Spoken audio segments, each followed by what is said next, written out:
जय हिंद साथियों, आप सभी का स्वागत करते हैं आपके अपने चैनल ASGK20 में। साथियों एसएससी जीडी का जो ऑफिशियल सिलेबस है 2025 के एग्जाम के लिए, उस पूरे सिलेबस को साथियों कंप्लीट करेगी ये वीडियो। मैं कहूंगा साथियों इसमें चारों विषयों का संपूर्ण सिलेबस को मैंने समाहित किया है। तो अगर आप ये वीडियो पूरी देख लेते हैं, इस क्लास के हिंदी के सवाल, सामान्य ज्ञान प्लस करंट अफेयर के सवाल और रीजनिंग और मैथ के सवाल साथियों देख लेते हैं, तो सवाल ही नहीं पैदा हो सकता कि आपका एग्जाम साथियों क्रैक होने से आप रुक जाए। तो मैं कहूंगा साथियों सबसे पहले मैंने हिंदी के वैसे ही साथियों 20 सवाल लिए हैं जैसे आपके एग्जाम में आएंगे, और इसमें आपका जो टारगेट होना चाहिए वो साथियों 11 से 12 का होना चाहिए। यानी कि हिंदी के इन 20 सवालों में से हर हालत में आपको 11 से 12 सवाल बिल्कुल सही करना है अगर आप वाकई में सिलेक्शन लेना चाहते हैं।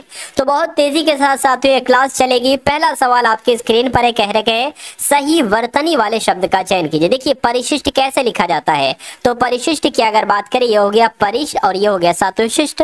तो कैसे लिखा जाएगा साथियों, जैसे आपका ऑप्शन नंबर ए में लिखा हुआ है। मैं कहूंगा ऑप्शन नंबर ए आपका बिल्कुल करेक्ट आंसर है। अगर आपका भी आंसर ए था तो बिल्कुल सही था। उसके बाद देखिए साथियों आपको बताना है विलोम, किस वर्ड का, आपको मुनाफा शब्द का विलोम बताना है। तो मुनाफे का विलोम क्या हो जाएगा साथियों मुझे बताइए। देखिए अगर यहाँ पर आपसे पूछा जाए कि लाभ का विलोम क्या होगा, तो आप सभी लोग जानते हैं कि लाभ का विलोम हानि होता है। अगर बात करते हैं साथियों बढ़ोतरी का विलोम क्या होता है, तो बढ़ोतरी की अगर विलोम की बात करें तो साथियों घटोतरी होता है, ठीक है ना। और बढ़ावे की अगर बात करें साथियों, बढ़ाव की अगर बात करें तो घटाव होता है। क्या होता है साथियों, घटाव होता है। लेकिन जब हम मुनाफे की बात करते हैं तो मुनाफे का विलोम क्या हो जाएगा, नुकसान हो जाएगा। तो जिनका आंसर यहाँ पर ऑप्शन नंबर ए के साथ है, मैं कहूंगा बिल्कुल करेक्ट है। अगला सवाल देखिए कि स्थावर का आपको विलोम बताने। देखिए हर एक चैप्टर को यहाँ पर लिया गया, हर एक चैप्टर से क्वेश्चन यहाँ पर लिया गया। स्थावर के विलोम की अगर आपसे पूछे, या अगर साथियों मैं कहूँ कि जड़ का विलोम क्या होता है, अगर आपसे एग्जाम पे पूछे कि जड़ का विलोम क्या होता है तो आपको चेतन बताना है। क्या जड़ का विलोम चेतन हो जाएगा। और स्थिर की अगर बात करें साथ, तो स्थिर का विलोम क्या होगा एक बार मुझे बताइए। स्थिर का विलोम गतिमान हो जाएगा। क्या हो जाएगा साथियों, स्थिर का विलोम आपका गतिमान हो जाएगा। और यहाँ पर अगर बात करें कि स्थावर का विलोम क्या हो जाएगा, तो जंगम हो जाएगा। और यही आपका बिल्कुल करेक्ट आंसर हो जाएगा, ठीक है ना। तो स्थावर का विलोम साथियों जंगम होता है, आपको मालूम होना चाहिए। नेक्स्ट नंबर का सवाल है आपकी स्क्रीन पर, बताइए ग्राम का रहने वाला, यानी कि जो ग्राम का रहने वाला हो उसको क्या कहा जाता है बताइए। तो उसको तो ग्रामीण कहा जाएगा। क्या कहा जाएगा साथियों, उसको ग्रामीण कहा जाएगा। नेक्स्ट नंबर का सवाल है, यानी कि आपको बताना है समानार्थी शब्द किस शब्द का, नदी का। तो नदी की जब हम बात करते हैं साथियों, नदी को चंचला थोड़ी ना कहा जाता है, तरणी भी नहीं कहा जाता है साथियों, क्या, और लहरी भी नहीं कहा जाता। मैं कहूंगा कि नदी को सरिता कहा जाता है। अब सरिता कहा जाता है तो यही आपका राइट आंसर हो जाएगा। उसके बाद देखिए नेक्स्ट नंबर का सवाल है, कह रहे कि दिन दूना रात चौगुना, इसका मतलब क्या होता है, दिखावा करना नहीं, दिन से रात 4 गुना बड़ी है नहीं, खूब उन्नत करना, बिल्कुल साथियों खूब उन्नति करना मैं कह सकता हूँ, दिन दूना रात चौगनी होना। यानी कि आंसर जिनका ऑप्शन नंबर सी है बिल्कुल करेक्ट भाई, बहुत बढ़िया, वेरी गुड क्लास। अब उसके बाद देखिए सही वर्तने वाला शब्द, यानी कि ऐसा सवाल आपसे पूछा जाएगा कि आपको 4 शब्द दे दिए जाएंगे और आपसे पूछा जाएगा कि इसकी बता दीजिए सही वर्तनी क्या हो सकती है, बताइए। चलिए तो यहां पर अगर साथियों बात करें, देखिए प्राविधिकी लिखा जाता है या प्राविधिकी लिखा जाता है या प्रतिधिकी लिखा जाता है। मैं कहूंगा साथियों कौन सा वर्ड यहाँ पर सही है, प्राविधिकी वर्ड यहाँ पर जो है ना वो बिल्कुल सही है, इसलिए सही जवाब आपका ऑप्शन नंबर बी हो जाएगा। अमर का विलोम आपको बताना है, आप साथियों बताइए। देखिए अगर आपसे पूछा जाए कि शाश्वत का विलोम क्या होता है, तो शाश्वत का विलोम क्या होता है, क्षणिक होता है। क्या होता है साथियों, शाश्वत का विलोम क्षणिक होता है। अगर अजर की बात करते हैं तो अजर का विलोम पता क्या होता है साथियों, जरा होता है। क्या, जरा होता है। उसके अलावा अगर बात करते हैं चिरंतन का विलोम क्या होता है, तो नश्वर होता है। क्या होता है साथियों, चिरंतन का विलोम नश्वर होता है। लेकिन अगर आपसे पूछा जाए कि अमर का विलोम क्या होगा, तो अमर का विलोम साथियों मर्त्य होता है। आंसर आपका ऑप्शन नंबर ए के साथ जाएगा भाई, बहुत बढ़िया, वेरी गुड क्लास। देखिए साथियों अगर आप वाकई में एग्जाम को क्रैक करना चाहते हैं, यानी कि जो भी आपका पेपर है साथियों एसएससी जीडी 2025 के वर्ष में जो होने वाला है, अगर आपको जितना पढ़ाया जाए उतना अगर आप कर लेते, तो मेरा मानना है कि दुनिया की कोई ताकत नहीं है जो आपको एग्जाम को क्रैक करने से रोक दे। बस डेली साथियों आज से मैं पूरी कोशिश करूंगा कि डेली एक ऐसी इसी प्रकार की वीडियो आपको दूं जिसमें हिंदी हो, जिसमें सामान्य ज्ञान प्लस करंट अफेयर हो, जिसमें रीजनिंग हो, जिसमें मैथ हो। यानी कि अगर आप अपने एग्जाम तक एक ऐसी वीडियो देख लेते हैं तो मैं कहूंगा कि सब कुछ आपका कवर हो जाएगा। फिर एग्जामिनर की उतनी औकात नहीं कि वो जहां से सवाल बनाएगा वो हर एक चीज आपको आती होगी, क्योंकि धीरे धीरे धीरे मैं आपको इतना एक्सपर्ट बना दूंगा, इतना एक्सपर्ट बना दूंगा कि जहां तक एग्जामिनर का माइंड जाएगा कि भाई वहां से सवाल उठा लूं या वहां से सवाल उठा लूं, सब कुछ साथियों कंप्लीट कर डालोगे, सब कुछ बहुत अच्छे से सॉल्व करके आ जाओगे एग्जाम हॉल में से, ठीक है ना। तो आप साथियों अगर चैनल पर नए हैं तो चैनल को तुरंत सब्सक्राइब कर दीजिए, क्योंकि अगर ये समझ लीजिए अगर आपने चैनल को सब्सक्राइब कर लिया तो आधा सिलेक्शन आपका ऐसे ही हो गया, फिर आपको आधी मेहनत करवा दी जाएगी सिलेक्शन के लिए, तो पूरा सिलेक्शन आपका हो जाएगा। तो चैनल पर नए हैं तो सब्सक्राइब करके बेल आइकन पर जरूर क्लिक कर लीजिएगा, और वीडियो को अगर लाइक नहीं किया तो वीडियो को भी लाइक कर दीजिए। अब यहाँ पर देखिए साथियों, कह रहे कि दिए गए वाक्य के किस भाग में त्रुटि है, केवल इसलिए वह तुरंत यहाँ ना आ सका। तो इसमें कहां पर साथियों त्रुटि है मुझे बताइए। चलिए देखिए, केवल इसलिए थोड़ी ना होना चाहिए, ये होना चाहिए इसलिए वह तुरंत यहाँ ना आ सका। तो कहां पर दिक्कत है, जहां पर केवल लिखा है, केवल ऑप्शन नंबर डी में लिखा हुआ है। उसके बाद देखिए मीठी छुरी चलाना, इसका मतलब क्या होता है, आकर्षित करना नहीं, विश्वासघात करना, विश्वासघात करना मैं कहूंगा बिल्कुल सही, यानी कि विश्वासघात करना एक तरीके से मीठी छुरी चलाने के बराबर ही होता है। चलिए अब उसके बाद देखिए अगला सवाल है, कह रहे कि गाल फुलाने का मतलब क्या होता है। तो गाल फुलाने का मतलब क्या होता है, रूठना होता है। क्या होता है साथियों, रूठना होता है। नेक्स्ट नंबर का सवाल है, कह रहे कि जिसके पास कुछ भी ना हो उसको क्या कहा जाएगा, मुझे बताइए। देखिए अगर बात करते हैं साथियों यहाँ पर अगर साथियों बात करें, कुछ चीजें मैं आपको साथियों बतला दे रहा हूं।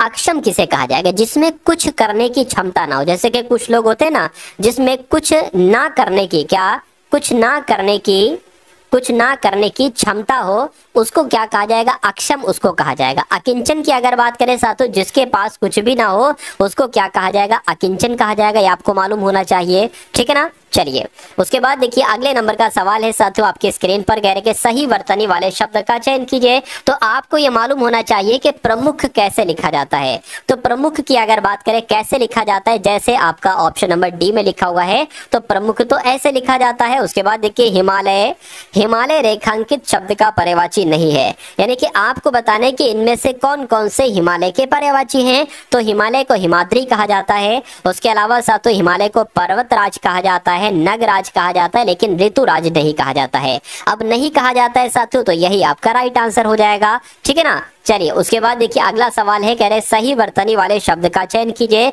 तो कृषांगी की अगर बात करें ऐसे लिखा जाएगा। उसके बाद देखिए अगले नंबर का सातों सवाल है, कहा जा रहा है कि दिए गए शब्द के समानार्थी शब्द का चयन कीजिए, यानी कि पराग का समानार्थी क्या होगा। तो पराग को केशर भी कहा जाता है। राइट आंसर आपका जाएगा ए के साथ। चलिए अब उसके बाद देखिए कह रहे कि गरीबी, बेरोजगारी, निरक्षरता आदि बढ़ती जनसंख्या से उत्पन्न समस्या है। तो यहाँ पर आपको बताना है कि किसी बदलाव की आवश्यकता नहीं है, या यहाँ पर ये आना चाहिए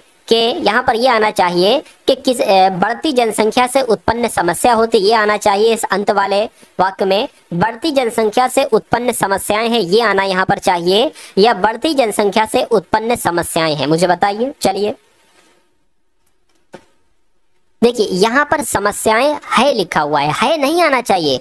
एक होता है साथियों है, ये सिंगुलर है, और ये क्या है, एक सेकंड, ये साथियों ये है, और एक होता है क्या साथियों, एक होता है ये है, अंक की बिंदी लग जाती है, तो ये वाला है लिखा हुआ है, मैं कहूंगा यहाँ पर ये आना चाहिए। और पूरा वाक्य आपका कैसे बनेगा कि गरीबी, बेरोजगारी, निरक्षरता आदि बढ़ती जनसंख्या से उत्पन्न समस्याएं हैं। तो आपका right answer option number D के साथ जाएगा। उसके बाद देखिए कह रहे कि जिसके पास कुछ भी ना हो उसको क्या कहा जाएगा। तो उसको तो अकिंचन कहा जाता है। क्या कहा जाता है साथियों, उसको अकिंचन कहा जाता है। उसके अलावा अगर साथियों यहाँ पर बात करें अक्षम के बारे में, मैं आपको बता चुका हूं, जिसमें कुछ करने की क्षमता नहीं होती उसको अक्षम कहा जाता है। जिस बच्चे के माँ बाप ना हो उसको अनाथ कहा जाता है, ठीक है ना। तो ये सारी जानकारी आपको मालूम होना चाहिए। उसके बाद देखिए अगला सवाल है, भारत का संविधान लिखा गया था 2 वर्ष से अधिक किंतु 3 वर्ष से कम अवधि में, 3 वर्षों में, 3 वर्ष से अधिक अवधि में, या 2 वर्षों में। तो अगर बात करें साथियों देखिए जो भारत का संविधान था ना वो कब से कब तक, यानी कि इसका कितना समय लगा था,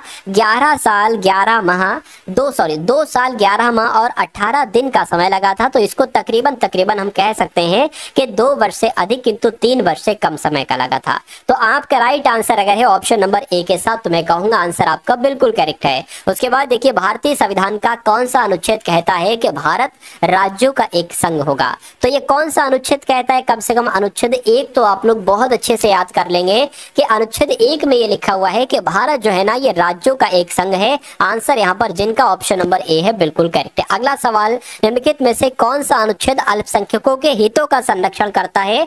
साथियों फटाफट आप लोग देखकर मुझे बताइए। चलिए देखिए, अगर बात करें कहीं पर भी ये अल्पसंख्यक लिखा हो तो अल्पसंख्यक से संबंधित सिर्फ 2 अनुच्छेद है, एक तो अनुच्छेद 29 और एक अनुच्छेद 30। तो यहाँ पर अगर बात करें अल्पसंख्यकों के हितों के संरक्षण के बारे में कौन सा अनुच्छेद कहता है? मैं कहूंगा अनुच्छेद 29 कहता है। ये आप सभी लोगों को यहाँ पर मालूम होना चाहिए।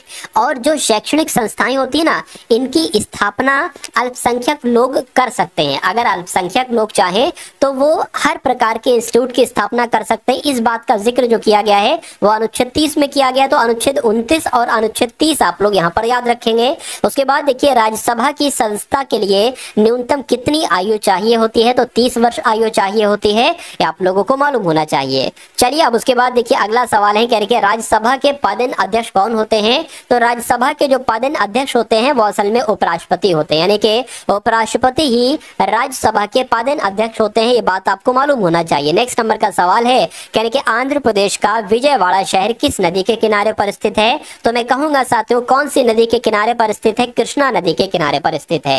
यानी कि आंध्र प्रदेश में जो एक शहर है विजयवाड़ा, ये किस नदी के किनारे पर है? तो ये साथियों कृष्णा नदी के किनारे पर है। ये आप सभी लोगों को यहाँ पर याद रखना है। जब हम गोदावरी की बात करते हैं तो गोदावरी नदी के किनारे पर कौन सा शहर है साथियों? नासिक शहर है। ये आपसे बहुत पूछा जाता है। उसके अलावा अगर बात करें महानदी के किनारे पर कौन सा शहर है साथियों? तो कटक है। ये भी आप लोगों को मालूम होना चाहिए। और एक शहर और है साथियों, क्या?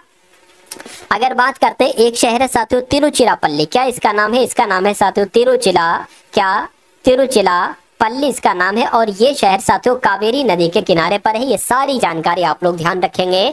चलिए भाई, बहुत बढ़िया, वेरी गुड क्लास। अब उसके बाद देखिए, अगला सवाल है कह रहे कि पाल वंश के पहले शासक कौन थे? तो पाल वंश की स्थापना की अगर बात करें किसने की थी साथियों? गोपाल ने की थी। और यही पाल वंश के पहले शासक कहलाए जाते हैं, जिनका भी आंसर ऑप्शन नंबर सी के साथ है। तो मैं कहूंगा बिल्कुल करेक्ट है। इनमें से कौन सा मुगल सम्राट अनपढ़ था? तो इनमें से कौन सा मुगल सम्राट अनपढ़ था? मैं कह सकता हूं कि अकबर की अगर बात करें तो अकबर साथियों कौन थे? अनपढ़ थे। राइट आंसर आपका जाएगा ऑप्शन नंबर ए के साथ। अब उसके बाद देखिए, अगला सवाल है कि किसने अकबर की धार्मिक नीति की आलोचना की थी? तो कौन थे? वो बदायूनी थे, जिन्होंने अकबर की धार्मिक नीति की साथियों आलोचना की थी। ये आप लोगों को मालूम होना चाहिए, ठीक है ना? का नाम क्या था? देखिए, कनिष्क के समय में जो दरबारी चिकित्सक थे ना, वो चरक थे। वो कौन थे साथियों? वो चरक थे। ये आप लोग ध्यान रखेंगे। आंसर आपका उसी के साथ जाएगा। गौतम बुद्ध को महापरिनिर्वाण साथियों कहां पर प्राप्त हुआ था? तो इनको कहां पर साथियों प्राप्त हुआ था बताइए। तो इनको अगर बात करें क्या कुशीनगर में? मैं कहूंगा बिल्कुल कुशीनगर में इनको महापरिनिर्वाण प्राप्त हुआ था। अगर इनकी मृत्यु पूछ लेना तो मृत्यु कह लो या महापरिनिर्वाण कह लो, बात एक ही है। अगर इनके जन्म की अगर बात करें साथियों तो इनका जन्म कहां पर हुआ था? नेपाल में इनका जन्म हुआ था। यानी कि नेपाल के लुम्बिनी में। कहां पर साथियों? नेपाल के लुम्बिनी में इनका जन्म हुआ था। आप लोग ध्यान रखेंगे। अगर आपसे पूछे कि इनको ज्ञान की प्राप्ति जो हुई थी वो कहां पर हुई थी, क्योंकि ये सवाल पूछे जाते हैं, तो बिहार के बोधगया में। कहां पर साथियों? बिहार के साथियों बोधगया में गौतम बुद्ध को ज्ञान की प्राप्ति हुई थी। ये आप सभी लोगों को मालूम होना चाहिए। और इनकी मृत्यु कहां पर हुई? तो कुशीनगर में इनकी मृत्यु हो गई। और गौतम बुद्ध को साथियों एशिया का ज्योतिपुंज कहा जाता है, यानी कि लाइट ऑफ एशिया कहा जाता है। क्या साथियों? लाइट ऑफ एशिया किसे कहा जाता है? तो गौतम बुद्ध को ही कहा जाता है। इतनी जानकारी आप लोग ध्यान रखेंगे। अब उसके बाद देखिए, अगला सवाल है कह रहे कि प्रतिध्वनि सुनने के लिए स्रोत तथा परावर्तन सतह के बीच न्यूनतम दूरी कितनी होनी चाहिए? यानी कि प्रतिध्वनि जैसे कि पलट कर ध्वनि आ सके तो सुनने के लिए स्रोत और परावर्तन सतह के बीच की न्यूनतम दूरी साथियों 17 मीटर लगभग होनी चाहिए। राइट आंसर आपका जाएगा ऑप्शन नंबर किसके साथ साथियों? ऑप्शन नंबर बी के साथ। अगर बिल्कुल एक्यूरेट की बात करें तो साथियों 16.6 मीटर भी अगर ऑप्शन में आ जाए तो आप उसको लगा लेंगे, लेकिन आसपास कहा गया है तो 17 मीटर साथियों आपका यहाँ पर बिल्कुल राइट आंसर हो जाएगा। उसके बाद देखिए, ध्वनि निम्नलिखित में से किस माध्यम में यात्रा नहीं कर सकती है? देखिए, ध्वनि अगर बात करें ना तो गैस में यात्रा कर सकती है, उसके अलावा द्रव में, उसके अलावा धातु में, लेकिन निर्वात में नहीं कर सकते हैं। आपको मालूम होना चाहिए, ठीक है ना? यानी कि ध्वनि निर्वात में संचरित नहीं होती है। क्यों? क्योंकि ध्वनि जो ध्वनि का संचरण होता है ना, ये ठोस द्रव गैस में होता है, निर्वात में नहीं होता है। अब उसके बाद देखिए अगला सवाल है, कह रहे कि निम्नलिखित प्रकार के किस विद्युत चुंबकीय विकिरण में सबसे लंबे तरंग दैर्घ्य होते हैं। क्वेश्चन बहुत इंपॉर्टेंट है, आपके एग्जाम में साथ पूछा जाएगा, आप लोग ध्यान रखेंगे। रेडियो तरंग, यानी कि निम्नलिखित में से किस विद्युत चुंबकीय विकिरण में, मैं कहूंगा रेडियो तरंगों में, विद्युत चुंबकीय विकिरण में सबसे लंबे तरंग दैर्घ्य होते हैं। राइट आंसर आपका ऑप्शन नंबर सी हो जाता है। हाल ही में कौन सा देश भारत को 1000 मेगावाट बिजली का निर्यात करेगा? तो ये कुछ क्वेश्चन आप लोग देख लीजिए साथियों, करंट अफेयर के, जो आपके एग्जाम में आएंगे। आप लोग ध्यान रखेंगे कि नेपाल देश जो है ना, ये भारत को 1000 मेगावाट बिजली का निर्यात करेगा। नेक्स्ट नंबर का सवाल है, कह रहे कि किसने वेस्टर्न इंडिया बिलियर्ड्स फाइनल जीता है? तो किसने जीता है? इनका नाम है पंकज आडवाणी, और पंकज आडवाणी ने साथियों वेस्टर्न इंडिया बिलियर्ड्स का खिताब जीता है। उसके बाद देखिए नेक्स्ट नंबर का सवाल है, कह रहे कि किस राज्य के राज्यपाल ने मुख्यमंत्री के खिलाफ मुकदमा चलाने की मंजूरी की है? तो अगर बात करते हैं साथियों यहाँ पर कर्नाटक की, तो आपको मालूम होना चाहिए कर्नाटक की जब हम बात करते हैं तो कर्नाटक राज्य के राज्यपाल ने मुख्यमंत्री के खिलाफ मुकदमा चलाने की मंजूरी दी है। अगला सवाल है, कह रहे कि किस बैंक ने विजय फिक्स डिपॉजिट की घोषणा की है? तो क्या साथियों अगर बात करें आरबीएल बैंक की, अगर बात करें तो आरबीएल बैंक ने ही विजय फिक्स डिपॉजिट की घोषणा की है, आपको मालूम होना चाहिए। ये साथियों करंट अफेयर के सवाल है, और जो भी मैं आपको क्लास कराऊंगा ना, वहां पर जीके जीएस तो कराऊंगा, और उसके अलावा करंट अफेयर भी आपको कराऊंगा, क्योंकि 20 क्वेश्चन में से 6 से 7 क्वेश्चन आपके करंट अफेयर के पूछे जाएंगे। उसके बाद देखिए अगला सवाल है, कह रहे कि किसने आईसीजी की नई समुद्री सुविधाओं का उद्घाटन किया है? तो किसने किया है साथियों, मुझे बताइए, किसने किया है साथियों? राजनाथ सिंह ने किया है। आंसर आपका जाएगा बी के साथ। उसके बाद देखिए, जिस प्रकार ऑस्ट्रेलिया कैनबरा से संबंधित है, वैसे ही फ्रांस किससे संबंधित है, मुझे बताइए। तो अब आपके साथियों कौन से रीजनिंग के क्वेश्चन शुरू हो चुके हैं। तो सभी लोग, आप सभी को मालूम होना चाहिए कि कैनबरा जो है ना साथियों, ये ऑस्ट्रेलिया की राजधानी है। तो फ्रांस की राजधानी क्या है साथियों? पेरिस है। तो पेरिस कौन से ऑप्शन में लिखा है? मैं कहूंगा ऑप्शन नंबर डी में लिखा हुआ है। तो इस प्रकार जिनका भी आंसर यहाँ पर ऑप्शन नंबर डी है, मैं कहूंगा बिल्कुल करेक्ट है। अगला सवाल आपकी स्क्रीन पर है, मुझे बताइए। देखिए अब यहाँ पर साथियों नंबर सीरीज वाला ये क्वेश्चन है, ठीक है, नंबर सीरीज वाला। जैसे कि सबसे पहले 100 है, उसके बाद 96 आ गया, और उसके बाद 88 आ गया, ठीक है ना, उसके बाद 88 आ गया, और फिर साथियों 76 आपका आ गया, और 76 के बाद आपका 60 आ गया। तो अब आपको बताने कि यहाँ पर कौन सा नंबर आ सकता है, देखिए और बताइए कि राइट आंसर आपका क्या होगा। देखिए यहाँ पर तो साफ साफ आपको नजर आ रहा है कि 4 घटा है। यहाँ पर साथियों कितना घटा है? यहाँ पर साथियों -8 हुआ है। 88 से 76 हुआ है, तो 10 2 12 साथियों 12 यहाँ पर घटा है, और 76 से यहाँ पर साथियों 16 घटाया गया है। तो अब आप खुद देखिए, 4 से 8, 8 से 12, 16, और फिर यहाँ पर 20 आ जाएगा, यानी कि इसमें जब आप 20 घटाएंगे तो साथियों 40 आ जाएगा। तो 40 के ऑप्शन में है, मैं कहूंगा बिल्कुल ऑप्शन में है। जिनका भी आंसर यहाँ पर ऑप्शन नंबर ए के साथ है, मैं कहूंगा बिल्कुल करेक्ट आपका आंसर है। साथियों अगर आप रीजनिंग में पूरा स्कोर लेना चाहते हैं, क्या रीजनिंग में सभी सवालों को अगर आप क्रैक करना चाहते हैं, तो इस क्लास को अंत तक देखिएगा। मेरा मानना है कि एग्जाम तो आपका बहुत शानदार करवा के मैं छोड़ूंगा। चलिए अब आपको साथियों यहाँ पर एक चीज नजर आ रही होगी, ठीक है, एक चीज नजर आ रही होगी। यहाँ पर आपको ये बताया गया, देखिए मैं आपको यहाँ पर बता देता हूँ। जैसे कि एक ये आरेख जो है ना, ये छोटा सा है, कोई दिक्कत नहीं है। तो एक ये आरेख, उसी को मैंने बड़ा करके बना दिया। अब आपको बताने के वर्गों के उस समूह का चयन कीजिए जिनके बीच के संबंध को निम्नांकित वेन आरेख के द्वारा सबसे अधिक उचित तरीके से दर्शाया जा सकता है। साथियों बताइए, देखिए प्राकृतिक संख्याएं, पूर्णांक, परिमेय संख्या के ये आरेख बन सकता है? नहीं। मक्का, चावल, गाजर ये बन सकता है? नहीं। मानव, पुरुष, राजनेता, अगर मान लीजिए साथियों मानव ये हो गए और पुरुष ये हो गए, राजनेता ये हो गए, क्योंकि कुछ पुरुष राजनेता भी हो सकते हैं और राजनेता साथियों पुरुष हो सकते हैं। तो मैं कहूंगा सबसे उपयुक्त ये आपका आंसर हो जाएगा, ये वाला भी नहीं बनेगा, यानी कि आपका right answer option number C के साथ जाना चाहिए। उसके बाद देखिए अगला सवाल है, कह रहे कि एक निश्चित गुट भाषा में, क्या एक निश्चित गुट भाषा में GRAPES को 66 लिखा जाता है? तो उसी गुट भाषा में PRAPES ISE को क्या लिखा जाएगा। देखिए मुझे ऐसा लग रहा है कि यहाँ पर जो लेटर पोजीशन है ना, प्लेस वैल्यू इनकी है। जैसे कि A जो है ना वो 1 पर आता है, B साथियों 2 पर आता है, C 3 पर आता है, D 4 पर आता है, Z साथियों 26 पर आता है। ये सब आपको मालूम होना चाहिए। तो G जो है ना साथियों 7 पर आता है, प्लस R 18 पर आता है, A 1 पर आता है, P 16 पर आता है, E 5 पर आता है और S 19 पर आता है। इन सबको जोड़कर साथियों 66 बनाया गया है। तो मैं कहूँगा बिल्कुल इन सबको जोड़कर ही 66 बने, क्योंकि आप लोग चेक भी कर सकते हैं। 9 और 5 कितना हो जाएगा, 14 हो जाएगा, 14 और 6 20 हो जाएगा, ठीक है ना। 20 और 1 कितना हो जाएगा, 21 हो जाएगा, 21 8 29 हो जाएगा, 29 7 आपका कितना हो जाएगा, 29 और 7 आपका कितना हो जाएगा साथियों, 35 हो जाएगा, ठीक है ना। 29 और 7 आपका कितना हो गया साथियों, 36 हो जाएगा, ठीक है ना। चलिए कोई दिक्कत नहीं, कभी कभी बहुत आसान चीजें जो है ना वो हो नहीं पाती है। 36 हो गया। अब हासिल का 3 लग गया, 3 और 1 4, 4 5, 5 और आपका 6, तो साथियों यहाँ पर 6 आ जाएगा, यानी कि 6 और 6 66 हो गया। तो मैं कहूंगा इसको भी साथियों उसी प्रकार से करा लीजिए। P 18 पर आता है, P 16 पर आता है, R 18 पर आता है, P 16 पर आ जाएगा और R 18 पर आ जाएगा, A 1 पर आ जाएगा और I 9 पर आ जाएगा, S 19 पर आ जाएगा और E 5 पर आ जाएगा। अब इसको साथियों काउंट कर लीजिए, 9 और 9 18, 18 और 8 बोले तो 26, 26 और 6 कितना हो जाएगा 32, 32 और 5 कितना हो जाएगा 37, 37 का आ जाएगा 7, हासिल लग जाएगा 3, 3 और 1 4 और एक ये 5 6, यानी कि 67 आपका आंसर आ जाएगा। क्या कहीं ऑप्शन में 67 है? मैं कहूंगा बिल्कुल ऑप्शन में 67 है। कौन से वाले में? ऑप्शन नंबर डी वाले में। तो जिनका आंसर यहाँ पर ऑप्शन नंबर डी है, मैं कहूंगा बिल्कुल करेक्ट है। साथियों आप मुझसे पहले आंसर देने की कोशिश किया करिए। अगर आप मुझसे पहले आंसर देने की कोशिश करते हैं तो ये बहुत अच्छी बात होगी।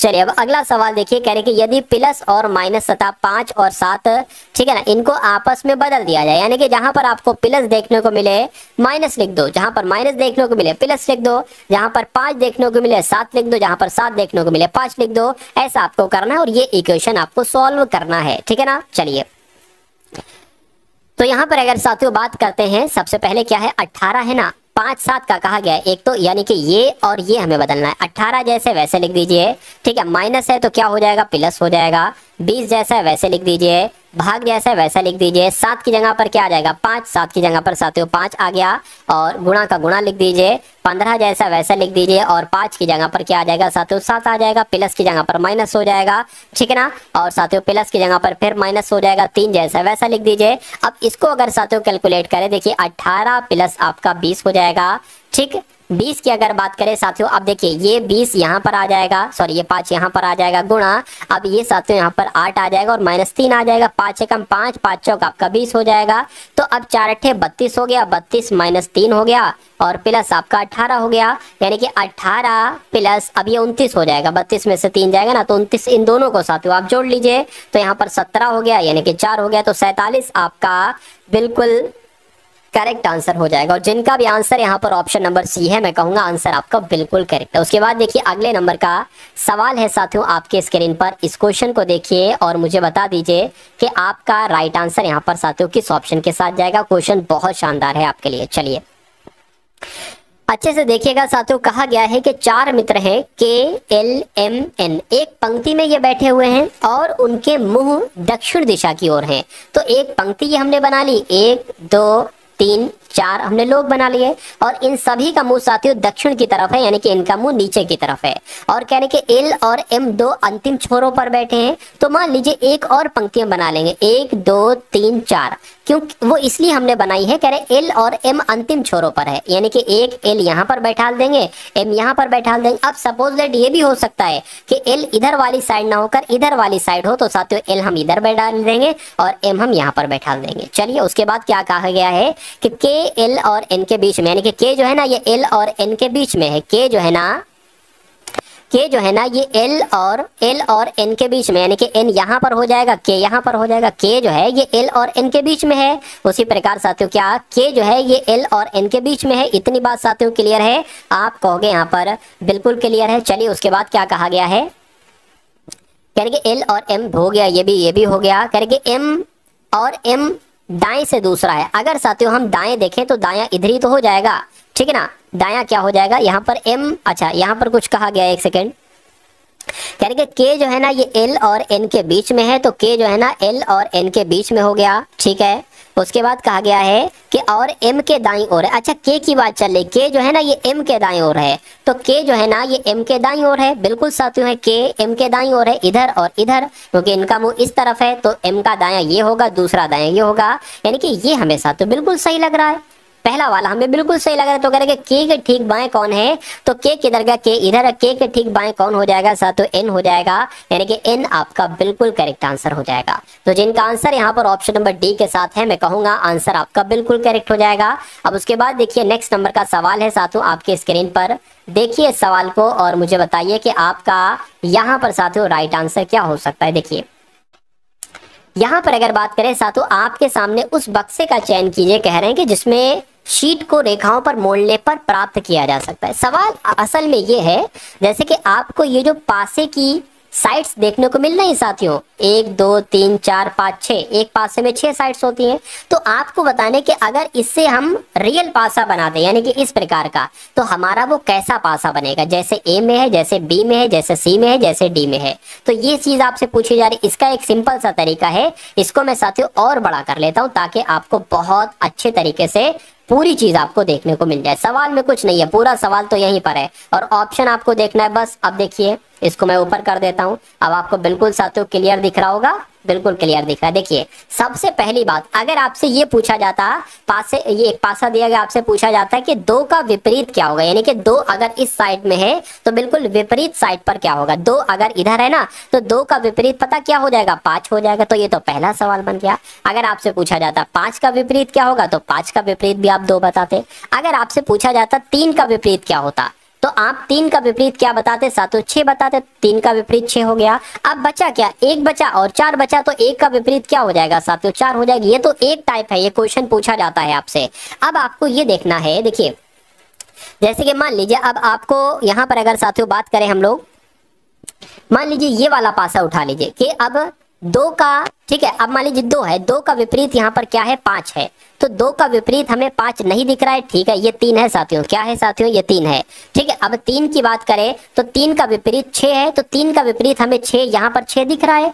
हमें ये सामने विपरीत कभी भी सामने नहीं होंगे, कभी भी सामने, तो ये ऑप्शन नहीं हो सकता। अब देखिए 1 लिखा हुआ, 1 का विपरीत क्या है, 4 है, तो यहाँ पर तो हमें 1 का विपरीत 4 दिख रहा है, कभी भी विपरीत नहीं दिखेंगे, क्योंकि 1 अगर यहां पर है ना तो पता 6 कहां पर होगा, 1 का विपरीत इस तरफ होगा, इसके बिल्कुल नीचे, तो ये भी आंसर नहीं हो सकता। इसको देखिए यहां पर भी साथियों अगर बात करते हैं 6 की, अगर बात करें 6 का विपरीत क्या है, 3 है, और 6 का विपरीत 3 हमें दिख रहा है, तो ये भी नहीं हो सकता। अब इसको देखिए जरा साथियों, 6 का विपरीत क्या है, 6 का विपरीत 3 है, तो 6 का विपरीत 3 हमें नहीं दिख रहा है, कोई दिक्कत नहीं। 4 की अगर बात करें साथियों, 4 का विपरीत 1 है, 4 का विपरीत 1 हमें नहीं दिख रहा है, कोई दिक्कत नहीं। 2 का विपरीत साथियों क्या है, 5 है, 5 नहीं दिख रहा है, कोई दिक्कत नहीं। तो मैं कहूंगा इस वाले से ये वाला पासा ही बन सकता है, यानी कि डी वाला आपका बिल्कुल करेक्ट आंसर हो जाएगा, जिनका आंसर यहाँ पर है ऑप्शन नंबर डी के साथ। मैं कहूंगा आंसर आपका बिल्कुल करेक्ट भाई, बहुत बढ़िया, वेरी गुड क्लास। चलिए साथियों उसके बाद देखिए अगले नंबर का सवाल है, कह रहे 4 अक्षर समूह दिए गए हैं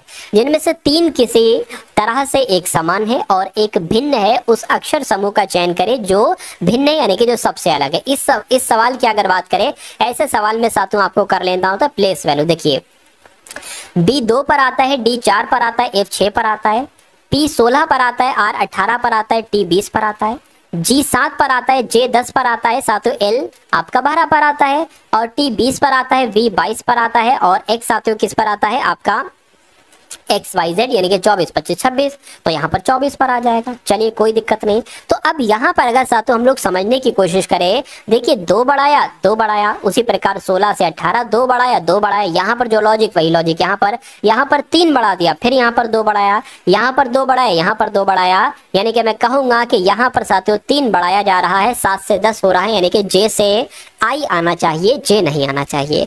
तो कौन सा साथियों गलत है, यानी कि कौन सा मैच नहीं कर रहा है, ऑप्शन नंबर सी वाला नहीं कर रहा है। अब नहीं कर रहा है तो यही आपका बिल्कुल करेक्ट आंसर हो जाएगा। चलिए अब उसके बाद देखिए आपके सामने साथियों कथन है और आपके सामने यहाँ पर निष्कर्ष है। आपको बताने के कौन कौन सा कथन सही है, कौन कौन सा निष्कर्ष सही है। देखिए यानी कि सभी गीतकार मॉर्निंग वॉकर हैं, तो मान लीजिए ये क्या हो गए, ये साथियों गीतकार हो गए। कह रहे कि सभी गीतकार, हम मान लेते हैं सभी गीतकार क्या हो जाएंगे साथियों, मॉर्निंग वॉकर हो जाएंगे। तो ये क्या हो गए साथियों, ये आपके मॉर्निंग वॉकर हो गए, सभी गीतकार मॉर्निंग वॉकर हो गए, ठीक है ना। कह रहे कि कोई लेखाकार स्नातक नहीं है, कोई लेखाकार स्नातक नहीं है, ठीक है। कह रहे कि सभी मॉर्निंग वॉकर लेखाकार हैं, तो सभी मॉर्निंग वॉकर कौन हो गए साथियों, लेखाकार हो गए। सभी मॉर्निंग वॉकर कौन हो गए साथियों, लेखाकार हो गए, ठीक है। अब यहाँ पर कहा गया था कि कोई लेखाकार स्नातक नहीं है, तो ये जो लेखाकार वाला है ना, कह रहे कि कोई लेखाकार क्या नहीं है, कोई लेखाकार स्नातक नहीं है। चलिए कोई दिक्कत नहीं। अब पता ये क्या कॉन्सेप्ट हुआ, अगर कोई लेखाकार स्नातक नहीं है तो कोई गीतकार भी स्नातक नहीं हो सकता, और कोई स्नातक गीतकार नहीं हो सकता, और कोई मॉर्निंग वॉकर भी स्नातक नहीं हो सकता, और कोई स्नातक भी मॉर्निंग वॉकर नहीं हो सकता। तो अब आपको निष्कर्ष पढ़ना है और बताना है कौन सा सही कौन सा गलत है। कह रहे कि कोई गीतकार स्नातक नहीं है, बिल्कुल कोई गीतकार स्नातक नहीं हो सकता, क्योंकि जब ये बड़ा वाला आ गया है, कोई लेखाकार स्नातक नहीं हो सकता, तो कोई गीतकार तो उसका बच्चा है लेखाकार का, तो कैसे गीतकार कोई स्नातक हो सकता है, ये बिल्कुल सही है। कुछ गीतकार स्नातक है, कैसे भैया, ठीक है, कुछ गीतकार स्नातक कहां पर है, गलत है। तो मैं कहूंगा केवल एक वाला सही है। अब सही है तो यही आपका बिल्कुल करेक्ट आंसर है। उसके बाद देखिए कहा जा रहा है कि 7 मित्र हैं, वृत्ताकार मेज पर केंद्र की ओर मुंह करके बैठे थे। अभी सवाल था साथियों एक पंक्ति वाला, अच्छा नहीं पंक्ति वाला नहीं साथियों, वेन आरेख वाला था, इससे पहले वाला था, इससे पहले ये वाला, ठीक है ना। अब साथियों यहाँ पर सिटिंग अरेंजमेंट का क्वेश्चन आपके स्क्रीन पर आ गया। कह रहे कि 7 मित्र हैं वृत्ताकार मेज पर, ठीक है ना, वृत्ताकार मेज पर केंद्र की ओर मुख करके बैठे हैं। तो साथियों ये मान लीजिए मेज है वृत्ताकार, और 7 लोग हैं, 1 2 3 4 5 6 और एक 7, ठीक है। क्या कहा गया है, कह रहे कि ए जो है ना ये बी के बाएं से दूसरे स्थान पर है, तो मान लीजिए बी को कहीं पर भी बैठा लो, बी को मान लीजिए यहाँ पर बैठा दिया, और बी के बाएं से दूसरे स्थान पर ए बैठा है, यानी कि ए साथियों यहाँ पर बैठा है। इतनी बात क्लियर है बिल्कुल। उसके बाद कह रहे कि सी जो है ना, सी ये बी और जी के बीच में बैठा है, तो सी जो है ना, सी ये बी और जी के बीच में बैठा है, तो साथियों यहाँ पर आ जाएगा सी, यहाँ पर आ जाएगा जी। इतनी बात क्लियर है, बी और जी के बीच में बैठा है सी। उसके बाद कह रहे कि डी जो है ना, डी ये सी के बाएं से दूसरे स्थान पर बैठा है, यानी कि सी के बाएं से दूसरे स्थान पर क्या होगा, यहाँ पर बैठा है डी, तो यार डी साथियों यहाँ पर बैठ जाएगा। अब उसके बाद कहा जा रहा है कि ई जो जी के दाएं से दूसरे स्थान पर है, यानी कि ई जो है ना जी किधर गया, जी के दाएं से दूसरे, जी ई जो है ना ये जी के दाएं से दूसरे स्थान पर, यानी कि ई यहाँ पर आ जाएगा। और ये क्या लिखा हुआ है साथियों, अच्छा एफ लिखा हुआ है, ए एफ के बीच बैठा है। अब देखिए अगर ये कुछ भी नहीं लिखा है तो अब बचा कौन, 7 लोग थे, A B C D A, अब बचा एफ, तो एफ साथ तो यहाँ पर आ जाएगा, हमें इसकी पढ़ने की जरूरत ही नहीं पड़ी, कोई दिक्कत नहीं। तो जी के बाएं से दूसरे स्थान पर कौन है, जी के बाएं से दूसरे स्थान पर साथियों ये बी है, तो मैं कहूंगा कि बी आपका यहाँ पर बिल्कुल करेक्ट आंसर हो जाएगा। उसके बाद देखिए अगला सवाल है, तो अब साथियों यहाँ पर मैथ के क्वेश्चन शुरू हो चुके हैं, ठीक है ना, मैथ के क्वेश्चन, और सभी एकदम टॉप लेवल के क्वेश्चन होंगे, बहुत अच्छे तरीके से इन सभी क्वेश्चन को आप लोग देखने की कोशिश कीजिएगा। यहाँ पर कहा जा रहा है साथियों के 3/7 और क्या 3/7 और 18/5, क्या 18/5 का एलसीएम आपको ज्ञात करना है। क्या साथियों एलसीएम आपको ज्ञात करना है, ज्ञात करो। चलिए तो कभी भी अगर यहाँ पर आ जाए कि मतलब ऐसे बटे वाली संख्याएं आ जाए, तो पता क्या ऊपर वाला जो नंबर है ना, यानी कि 3 और 18 का आपको क्या ज्ञात करना होगा, एलसीएम ज्ञात करना होगा। तो 3 और 18 का आप एलसीएम ज्ञात करो। लेकिन अगर यहाँ पर एचसीएफ लिखा होता, ठीक है, एचसीएफ लिखा होता तो आप 3 और 18 का एचसीएफ ज्ञात करते और नीचे वालों का एलसीएम ज्ञात करते। अब यहाँ पर एलसीएम लिखा है ना, तो ऊपर वाली संख्याओं का एलसीएम ज्ञात करेंगे, नीचे का एचसीएफ ज्ञात करेंगे। तो इसका साथियों एलसीएम आप ज्ञात कर लीजिए। 3 से करें तो 3 एकम 3, 3 छंग 18 हो जाएगा। 3 की अगर बात करें साथियों 3 दूना 6, 2 की अगर बात करें 2 एकम 2, तो 3 3 9, 9 दूना 18, यानी कि 18 तो साथियों एलसीएम हो जाएगा। लेकिन अब एचसीएफ ज्ञात करना है 7 और 5 का। तो मैं कहूंगा एचसीएफ जब हम ज्ञात करते हैं तो हमें एक नंबर यहाँ पर लिखना होता, मतलब एक ऐसा नंबर लेना होता है जो दोनों नंबर से कटे। अब ये तो अलग अलग नंबर से कट रहा है, ये 7 से कटेगा, ये 5 से कटेगा। तो अगर ऐसी कंडीशन आ जाए तो 1 लिख लो, ठीक है, 1 7 और 1 5 5। तो मैं कहूंगा 1 इसका क्या हो जाएगा, एचसीएफ हो जाएगा। यानी कि मैं कहूंगा 18/1 को हम 18 लिख सकते हैं, तो 18 इसका बिल्कुल सही जवाब हो जाएगा। तो मैं कहूंगा कि अगर ऐसा सवाल आता है तो जो मैंने आपको बताया है ऐसे आपको करना होगा।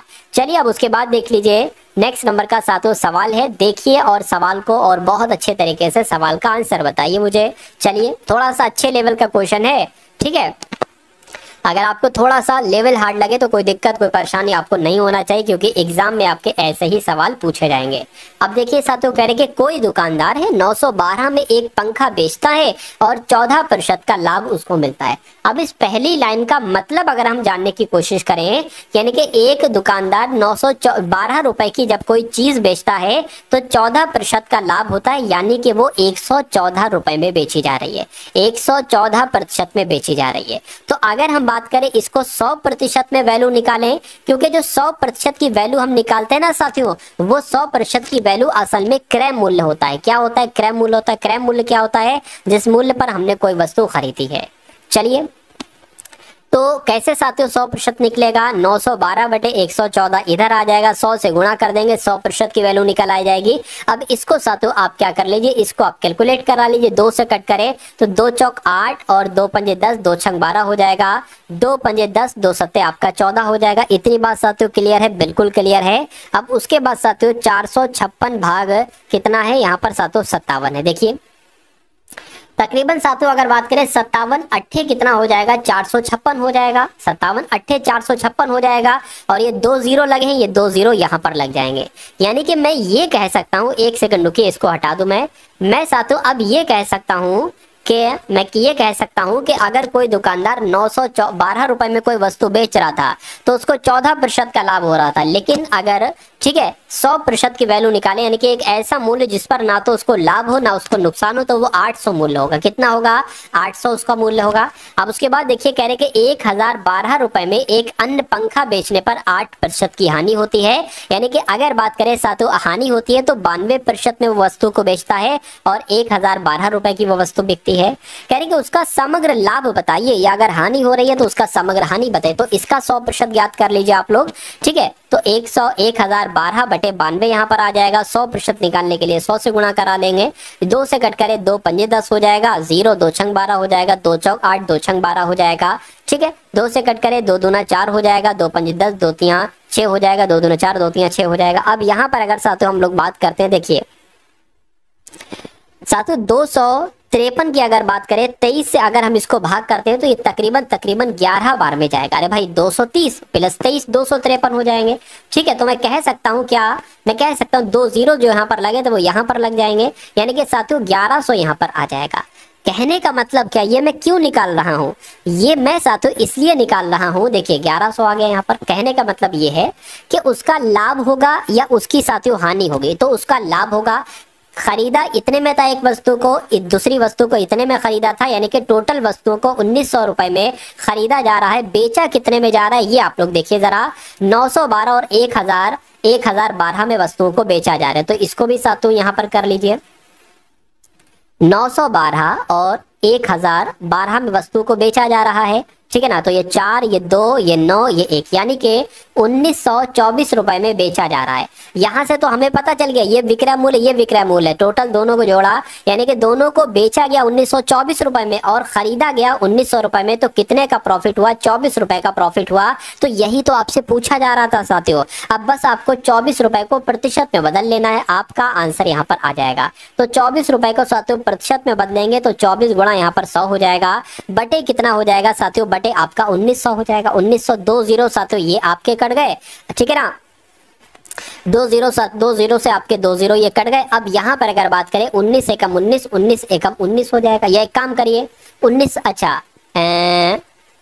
यहाँ पर ऐसा तो साथियों ऑप्शन कहीं पर आ नहीं रहा है, वैसे ही करिए साथियों। देखिए 19 से कम 19 हो जाएगा, ठीक। अब कितना बचा? 5 बचा, तो ये आ जाए, यानी कि एक सही 5 बटे 19% का लाभ होगा। और ऐसा कहां पर लिखा हुआ है? ऐसा कहां पर लिखा हुआ? ऐसा यहाँ पर लिखा हुआ है, देखिए एक सही 5 बटे 19% का लाभ। तो मैं कहूंगा कि सवाल थोड़ा सा कॉम्प्लिकेटेड था, लेकिन मेरा मानना है कि एग्जाम में अगर ये सवाल आ जाता है और अगर आप इस सवाल को कर देते हैं तो ये समझ लीजिए आप हजारों हजार बच्चों को पछाड़ दोगे, लाखों लाख बच्चों को साथों आप पीछे कर देंगे।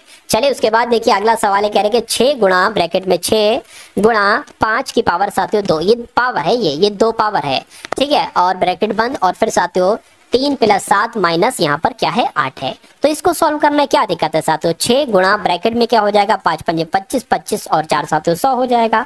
ठीक है, ये साथियों 600 आपका हो जाएगा। इसको अगर साथियों करें तो 7 और 3 10, 10 में से कितना जाएगा साथियों आपका 2 हो जाएगा, यानी कि 500 क्या बनेगा, एक सेकेंड, ये साथियों कितना हो गया देखिए, 5 का स्क्वायर 25 हो जाएगा, फिर ये 100 आपका हो जाएगा। अच्छा, ठीक है ना, ये 100 आपका हो गया। तो 6 की गुणा आप क्या हो किससे हो जाएगी साथियों, 6 की गुणा आपकी 100 से हो जाएगी, 6 की गुणा आपकी 6 की गुणा, ठीक है, ये आपकी 100 से हो गई। और एक चिन्ह यहाँ पर लगा हुआ है, यहाँ पर साथियों भाग का निशान लगा हुआ है।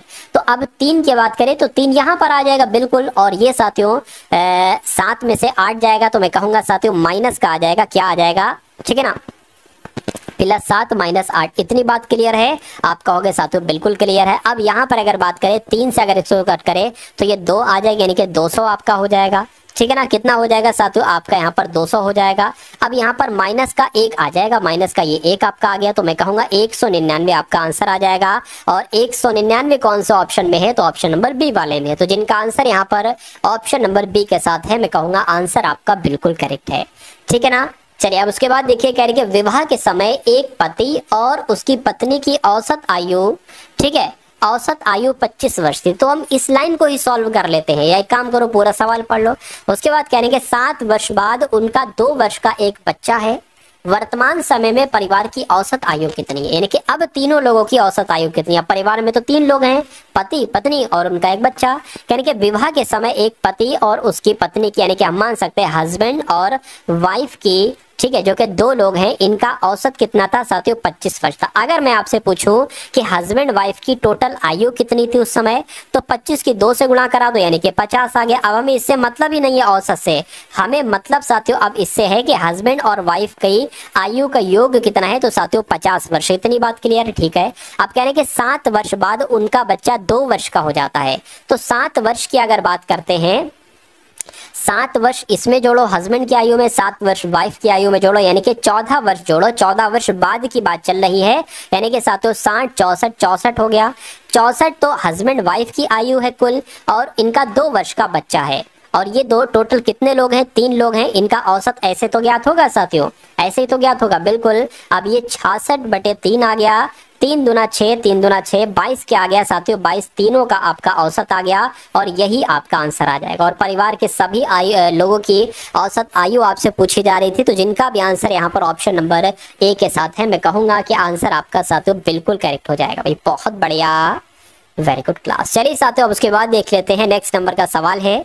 कहा जा रहा है कि गोविंद, रहीम और सुधीर नाम के 3 व्यक्ति हैं और एक कार्य को 18 12 15 दिन में करते हैं। मान लेते हैं साथियों गोविंद, यानी कि गोविंद किसी काम को जो करता है ना वो 8 दिन में करता है, ठीक है। रहीम की अगर बात करें, रहीम उसी काम को 12 दिन में करता है, और सुधीर उसी काम को 15 दिन में करता है, ठीक है। तो अगर ये तीनों काम करने के लिए जुट जाते हैं तो काम कितने दिन में पूरा हो जाएगा, बस इतनी सी बात आपसे पूछी जा रही है। अगर ऐसा सवाल हो तो आपको क्या करना है, सबसे पहले आपको एक नंबर ले लेना है, जो नंबर 8 से भी कट जाए, 12 से भी कट जाए, 15 से भी कट जाए। क्या नंबर होगा साथियों, मेरा मानना है कि शायद वो नंबर 120 हो जाए, क्योंकि ये 8 से भी कट जाएगा, 8 एकम 8, 4 जाएगा 40 हो जाएगा, 8 पंजे 40, इससे तो कट जाएगा, 10 से कट जाएगा 12 एकम 12, और इससे भी कट जाएगा 15, 8 120 होता है। यानी कि कहने का मतलब क्या है, कहने का मतलब यह है कि गोविंद एक दिन में 15 काम करता है, सुधीर एक दिन में 8 काम करता है, और रहीम एक दिन में 10 काम करता है। और टोटल काम क्या है, ये नंबर टोटल काम है, टोटल काम 120 है। और ये तीनों मिलकर अगर एक दिन में काम करते हैं, यानी कि एक दिन में गोविंद इतना कर रहा है, रहीम इतना कर रहा है, सुधीर इतना कर रहा है, तो इन ये 15 और 10 25 और ये साथियों 33, यानी कि डेली काम ये तीनों करेंगे तो 33 काम करेंगे। टोटल काम है 120, कितने दिन में निपट जाएगा, इनको साथियों करिए, 3 एकम 3, 3 एकम 3, 3 चौक 12, यानी कि 40/11 दिन में काम निपट जाएगा। तो 40/11 को अगर पॉइंट में निकालना हो तब भी निकल जाएगा। तकरीबन साथियों 11 3 33, यानी कि 3 पौने 4 दिन के आसपास काम निपट जाएगा। तो अगर यहाँ पर ऑप्शन कैसा दे रखा है, 40/11 दिन दे रखा है, तो 40/11 दिन हो जाएगा। लेकिन 3 पॉइंट करके कुछ आता तो वैसे भी साथियों निकाल देता, यानी कि 3 दिन से थोड़ा सा ज्यादा समय में ये काम आपका हो पाएगा। चलिए अब उसके बाद देखते हैं सातों नेक्स्ट नंबर का सवाल है। सातों वीडियो को अगर लाइक नहीं किया तो वीडियो को आप लोग लाइक कर दीजिए, क्योंकि ये समझ लीजिए सातों अगर आप ठान लिया है तो सिलेक्शन दिलाना आपको, तो सिलेक्शन आपका होगा। ठीक है, तो आपको बिल्कुल सातों थकना नहीं है, बिल्कुल बोर नहीं होना है, क्योंकि अगर आप इन चीजों से बोर हो रहे हो, क्योंकि ये मैथ है, मैथ में इतना टारगेट करूंगा कि 20 क्वेश्चन में से पूरे 20 क्वेश्चन के 20 क्वेश्चन आपके सही हो। ये ऐसा नहीं कि एग्जाम के बाहर निकलो तो आप कहोगे भाई मेरे मैथ में 20 में से 20 सही हो गए, नहीं, जब आंसर की आएगी और जब वहां से आप चेक करोगे वहां आपके 20 में से 20 सही होंगे। तो आप साथियों पढ़ते रहिए, क्योंकि पढ़ने का नाम जिंदगी है और पढ़ते रहेंगे, कंटिन्यू पढ़ते रहेंगे तो मेरा मानना है कि हर एक चीज आपके लिए आसान हो जाएगी। आपको अगर किसी भी क्षेत्र में कामयाब होना है तो अपना टाइम दीजिए साथियों, अपना समय अगर आप जिस किसी चीज को देते हो तो उसमें आप महारती बन जाते हो, उसमें आप एक्सपर्ट बन जाते हो। अगला सवाल देखिए, करके अब किसी राशि के लिए x% वार्षिक ब्याज दर पर x वर्षों का साधारण ब्याज कितना है साथियों? 100 रुपए होगा। अब देखिए अगर ऐसा सवाल आपके सामने आ जाता है, आपकी स्क्रीन पर ऐसा सवाल आ जाता है पेपर में, तो आप कैसे इस सवाल को करेंगे? आपको क्या क्या दे रखा है, कह रहे कि किस राशि के लिए, यानी कि राशि आपसे पूछी जा रही है, मूलधन आपसे यहाँ पर पूछा जा रहा है, x% वार्षिक ब्याज दर यानी कि दर कितनी दे रखी है साथियों? आपको x% दे रखी है, ठीक है। उसके बाद कह रहे कि x वर्षों के लिए यानी कि समय यानी कि t कितना दे रखा है, x समय दे रखा है। साधारण ब्याज कितना दे रखा है साथियों? साधारण ब्याज यानी कि SI कितना दे रखा है? 100 रुपए दे रखा है। आपको P बताना है, तो P बराबर यानी कि मूलधन बराबर क्या होता है साथियों? साधारण ब्याज गुणा 100 बटे R गुणा T। तो बस साथियों क्या दिक्कत है, P बराबर यानी कि मूलधन बराबर SI कितना है? SI x है गुणा 100 हो जाएगा बटे R कितना है साथियों? x है और T कितना है साथियों? x है। तो इस x से एक x कैंसिल हो जाएगा। P बराबर यानी कि मूलधन बराबर जो कि P राशि है, तो ये 100 बटे x निकलेगा। तो क्या 100 बटे x आंसर होगा? ऑप्शन को जरा देखिए, 100 बटे x रुपए कहां पर लिखा हुआ है? ऑप्शन नंबर ए में लिखा हुआ है, तो ये आपका बिल्कुल करेक्ट आंसर है। उसके बाद देखिए, कोई राशि साधारण ब्याज की 12% वार्षिक ब्याज दर पर कितने समय में दोगुनी हो जाएगी? तो साथियों ये आपसे यहाँ पर पूछा जा रहा है, देखिए और मुझे बताइए कि आपका राइट आंसर यहाँ पर क्या होगा। चलिए अब यहाँ पर अगर साथियों बात करते हैं, कोई राशि साधारण ब्याज की 12% वार्षिक ब्याज पर, यानी कि R की अगर बात करें तो R कितना दे रखा है साथियों? 12% दे रखा है। ब्याज पर कितने समय में, ठीक है ना, तो साथियों समय आपसे यहाँ पर पूछा जा रहा है कितने समय में दोगुनी हो जाएगी। यानी कि अगर कोई धनराशि, कोई राशि अगर 1 होगी, या हम इसको x मान लेते हैं, 1x है, तो ये राशि की अगर बात करें साथियों दोगुनी हो जाती है, यानी कि राशि, धनराशि जो है ना वो 2x हो जाती है, मिश्रधन हो जाएगा। तो जाहिर सी बात है साधारण ब्याज क्या होता है? a माइनस पी, यानी कि दोनों को घटाओगे साधारण ब्याज आ जाएगा जो कि x हो जाएगा। अरे भाई 2x में से x घटाओगे साधारण ब्याज आएगा, x आ जाएगा। तो अब t आपसे पूछा जा रहा है, t का सूत्र भी वही होता है, SI गुणा 100 बटे p गुणा t। अब t की अगर बात करें, t बराबर साधारण ब्याज कितना निकाला? x निकाला गुणा 100 हो गया। T कितना है साथियों? P आपका x है तो x हो गया। और T की अगर बात करें, अच्छा T आपसे पूछा, यहाँ पर T नहीं आएगा, फिर यहाँ पर R आएगा। R कितना है? 12% है, ठीक है, इतनी बात क्लियर है। इससे ये कैंसिल हो जाएगा। अब 100 बटे 12 बचा, और कट करोगे तो 50 बटे 6 आ जाएगा, और कट करोगे तो साथियों 25 बटे 3 आ जाएगा, 25 बटे 3 आ जाएगा। अब समय कितना निकला है साथियों? 25 बटे 3 वर्ष निकला है, 25 बटे 3 वर्ष निकला है। तो इसको अगर और कट करोगे, देखिए 3 7 21, 3 8 24 हो जाएगा, 3 8 24 और 1 बचेगा। यानी कि मैं कहूँ साथियों 8 वर्ष तो लगेंगे, और 8 वर्ष इसमें है और इसमें है, 8 वर्ष और ये 1/3 ये साल है। इसको महीना बनाने के लिए इसको गुणा आप कर दो साथियों 12 से, तो 3 एकम 3, 3 चौक 12, यानी कि 8 साल 4 महीने का समय लगेगा। और 8 साल 4 महीने कौन से ऑप्शन में है? तो ऑप्शन नंबर सी वाले में है। तो जिनका आंसर यहाँ पर ऑप्शन नंबर सी था, मैं कहूँगा आंसर आपका बिल्कुल करेक्ट था भाई, बहुत बढ़िया, वेरी गुड क्लास। उसके बाद देखिए कह रहे कि अगर 782 रुपए को, क्या साथियों लिखा हुआ है, इस सवाल को भी बहुत ध्यान से देखिए क्योंकि बहुत इंपॉर्टेंट है। कह रहे कि अगर 782 रुपए को 1/2, क्या 1/2 अनुपात 1/2 अनुपात 2/3, 1 सेकेंड, 1/2 अनुपात, और लिखा हुआ है फिर साथियों 2/3 अनुपात 3/4, 3/4 में विभाजित किया जाता है, तो पहला भाग क्या होगा? इस क्वेश्चन की अगर बात करिए, क्वेश्चन एकदम बहुत टॉप लेवल का है। तो आप एक काम करो, ऐसे अनुपात थोड़ी ना साथियों, आप ऐसे अनुपात निकाल लो कि 1:2:3 या 2:3 ऐसे कैसे निकालोगे। ऐसे निकालने के लिए आपको इन नंबर का, नीचे वाले नंबर का एलसीएम चाहिए होगा, जैसे 2, 3, 4 का। तो इसका क्या निकलेगा साथियों, 2 एकम 2, 2 दूना 4, 2 से कट करेंगे 2 एकम 2 और 3 से कट करेंगे 3 एकम 3, तो मैं कहूँगा 12 आ जाएगा एलसीएम। तो अब 2 दूना 4, 4 3 12, तो अब हर 12 की गुणा इससे करा दो, हर 12 की गुणा इससे। अब आपको रेशियो मिल जाएगा, 2 एकम 2, 2 छंग 12, 6 एकम 6, तो 6 आ गया। 3 एकम 3, 3 चौक 12, 4 दूना 8, 8 आ गया। 4 एकम 4, 4 3 12, 3 3 9, यानी कि मैं कह सकता हूं कि तीनों का रेशियो आपको पता चल गया है और तीनों का योग आपको दे रखा है 782 रकम है। तो पहला भाग आपसे पूछ रहे हैं, यानी कि 6x का मान आपसे पूछ रहे हैं। तो 6 का अनुपात कैसे निकालोगे साथियों, 6 लिख दोगे, बटे में इन सब का योग लिख दोगे। 8 9 कितना हो जाएगा साथियों, 9 और 6 15, और ये आपका कितना 23 हो जाएगा।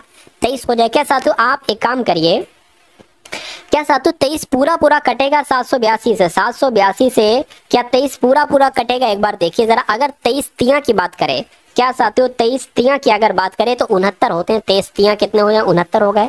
अब इसमें से साथियों कितना बचा आपका, कितना बचा साथियों,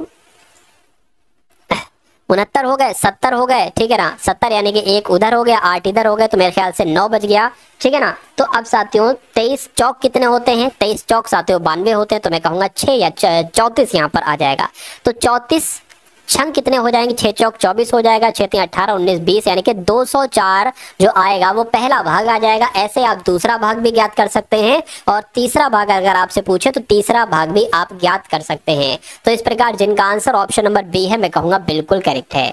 एक वस्तु को 5800 रुपए में बेचने पर होने वाला लाभ 2200 रुपए में बेचने पर होने वाली हानि के उसी वस्तु के बराबर है, ठीक है ना। ये साथियों कॉमा लगा हुआ, ये पॉइंट अपना समझिए, कॉमा लगा हुआ है। तो कहने के लाभ ज्ञात कीजिए। देखिए कभी भी अगर ऐसा सवाल आ जाए, उस सवाल में कहा जाए कि एक वस्तु को जब इतने रुपए में बेचा जाता है तो उनसे जो लाभ होता है, क्या उनसे जो लाभ होता है वो इतने रुपए में बेचने पर हानि के बराबर होता है। यानी कि कभी अगर लाभ बराबर हानि का सवाल पूछा जाए तो आपको पता क्या करना है, मैं आपको बता देता हूं। देखिए ये तो आपको पता होगा साथियों, विक्रय मूल्य माइनस क्रय मूल्य बराबर क्या होता है साथियों, लाभ होता है, ठीक है। और अगर बात करते हैं साथियों, क्रय मूल्य माइनस विक्रय मूल्य बराबर क्या होता है, हानि होता है। ये बात आपको क्लियर है, बिल्कुल क्लियर है।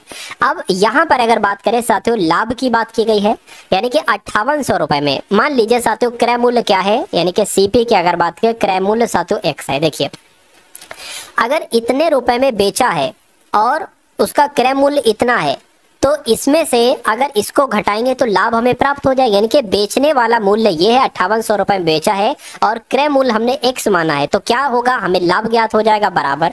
अब देखिए इतने रुपए में बेचने वाली, अब मान लीजिए साथियों क्या क्रय मूल्य आपका ये है, अब हानि हो रही है तो क्रय मूल्य बड़ा होगा, क्रय मूल्य माइनस क्या हो जाएगा, विक्रय मूल्य हो जाएगा, यानी कि 2200 हो जाएगा। ये अगर लाइन आपकी समझ में आ गई है तो फिर कोई दिक्कत नहीं है साथियों आपको, ठीक है। तो फिर साथियों ये सवाल आपके लिए बहुत आसान, बहुत सरल सा साथियों हो जाएगा। चलिए अब यहाँ पर अगर बात करें उसके बाद क्या होगा, अब इसको साथियों आपको कैलकुलेट करना है। देखिए माइनस का x, और ये जब ये उधर जाएगा तो साथियों 2x हो जाएगा। ये माइनस का 2200 है, इधर आएगा तो ये साथियों प्लस हो जाएगा, यानी कि 5800 प्लस 2200, तो 00 आ गया, 0 आ गया, ये 8 आ गया, यानी कि बराबर क्या आ जाएगा साथियों 8000 आ जाएगा।